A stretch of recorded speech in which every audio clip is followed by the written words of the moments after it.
To my channel. तो कल मेरा एग्जाम है और मैंने कुछ भी नहीं पढ़ा है।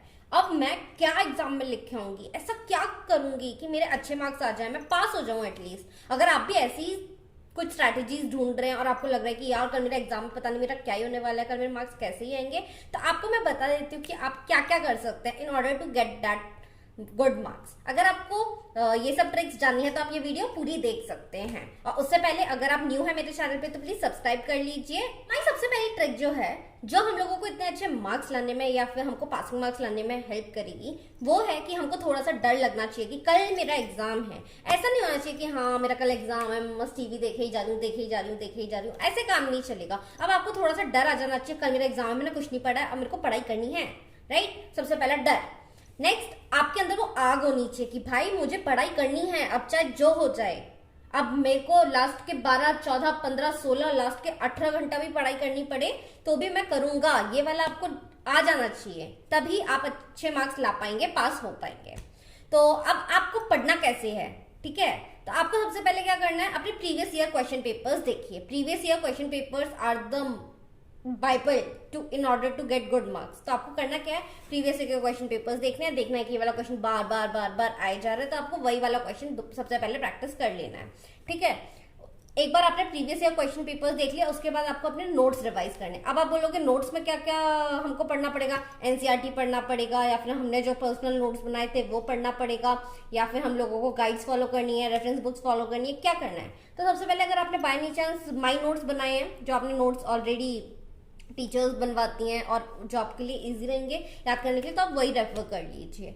उसके बाद आपको क्या करना है, आपको सबसे पहले फ्लो चार्ट से याद करने की कोशिश करनी है। लेट्स से आपका एक क्वेश्चन है, ठीक है, उस एक क्वेश्चन में वो बताना क्या चाह रहा है आपको, ठीक है। तो लेट्स से आपको उसके कीवर्ड्स याद करना है, और आपको ना ये सब चीजें अपने आपको हिंदी में समझानी पड़ेंगी या फिर आपकी मदर टंग में, सो दैट आप उस चीज को समझ जाओ। अब आपके पास टाइम कम है तो आप क्या करेंगे ना, आप खुद को वो चीजें समझाओ और सेम चीजें आप अपने पेपर में जाके लिख के आओ, ठीक है। तो अब आपको ना एकदम A to Z टाइम नहीं है कि हम पढ़ते बैठे कि लाइन बाय लाइन ये ऐसा है ये वैसा है, नहीं। अब आपको क्या करना है, आपको एक चैप्टर लेना है, जल्दी से उसके सारे कीवर्ड्स देख लेना है कि ये इंपॉर्टेंट है, ठीक है। अब आपके जो कीवर्ड्स होते हैं ना, 50 कीवर्ड्स, लेट्स से एक चैप्टर में 50 कीवर्ड्स होते हैं, 50 to 100 मैक्स, ठीक है। अब आपको हर एक कीवर्ड पता है ना कि क्या क्या होता है, आप आराम से उस चैप्टर को पढ़ सकते हैं। तो ये थियरी सब्जेक्ट में बहुत ज्यादा काम आने वाला है। तो होगा क्या कि आप ऐसा करने से बहुत अच्छे मार्क्स ला पाएंगे। नेक्स्ट, अगर आपका ये थियरी में ये वाली चीज हेल्प कर रही है तो नेक्स्ट आपका फॉर्मूला बेस्ड हो जाता है मैथ्स जैसे एग्जाम में। तो आपको मैथ्स जैसे एग्जाम में पता है क्या करना है, मैथ्स वाले एग्जाम में आपको फॉर्मूलाज अच्छे से याद करने हैं। तो होता क्या है, आप अगर मैथ्स के फॉर्मूलाज अगर अच्छे से याद कर लेंगे और देख लेंगे कि क्वेश्चन में क्या दिया हुआ, और आप उस वैल्यूज को पुट इन करने की कोशिश करेंगे और धीरे धीरे धीरे करके सॉल्व करने की कोशिश करेंगे, in this way you will get step marking. तो अब ऐसा करने से क्या होगा, आपके एटलीस्ट थोड़े मार्क्स सिक्योर हो जाएंगे। तो इतना करने से आप पास हो जाएंगे एटलीस्ट, राइट। तो अब आपको ना ऐसे ही करना है कि सबसे पहले पास हो जाए उतना पढ़ लो, उसके बाद वही सेम चीज दोबारा रिपीट करते रहना है। मतलब मैंने इस चैप्टर से पास होने लायक पढ़ लिया, इस चैप्टर से पास होने लायक पढ़ लिया, इस चैप्टर से पास होने लायक पढ़ लिया, और उसी चीज को रिपीट करते रहना, करते रहना, करते रहना, करते रहना है।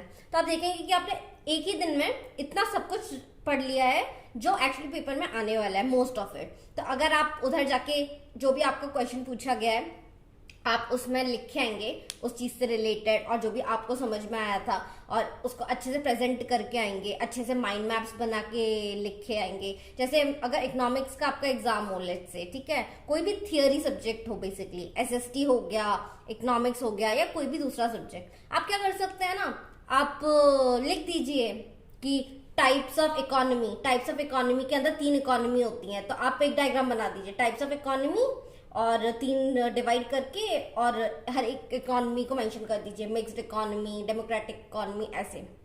In this what is gonna happen is, आप लोगों को बहुत ज्यादा हेल्प होगी। टीचर को लगेगा कि हाँ इसको इकोनॉमीज पता है, इसने बहुत अच्छे से प्रेजेंट किया है। क्योंकि पेपर्स प्रेजेंटेशन स्किल्स बहुत इंपॉर्टेंट रोल प्ले करती है। अगर आप ये वाली चीज कर लेंगे तो it is gonna help you a lot. And similarly talking about the derivations and theorems, आपको क्या करना पड़ेगा, डेरिवेशंस और थियरम्स इतने अच्छे से पढ़ने पड़ेंगे कि आप आपको उसमें ज्यादा से ज्यादा मार्क्स मिल जाए। लेट्स से आपके मोस्टली 7-8 थियरम्स होंगे, राइट? तो 7-8 थियरम्स में आपको क्या करना है, सारे के सारे थियरम्स अच्छे से एक बार देख लेने हैं और उनको समझने की कोशिश करना है, और फिर सेम थियरम्स को आपको रिपीट करके उधर आना है। तो this is one of the easy way to get good marks, क्योंकि ये बहुत ज्यादा हाई मार्क्स का भी आता है, 6, 7, 8 मार्क्स तक का चला जाता है थियरम्स बेस्ड क्वेश्चन।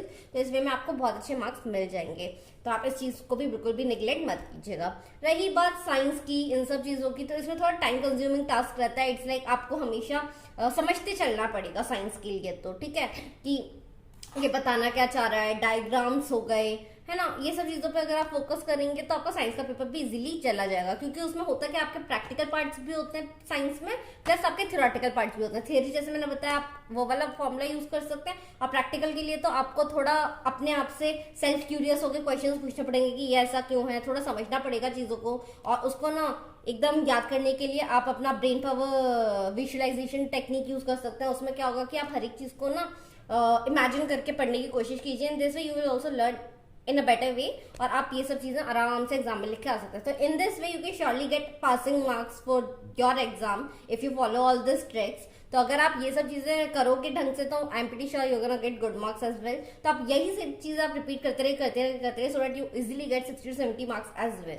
तो this is the last minute technique which can actually help you. ये शॉर्ट टर्म में तो बहुत अच्छे से वर्क कर जाती है, पर लॉन्ग टर्म में आप बिल्कुल भी मत फॉलो कीजिएगा।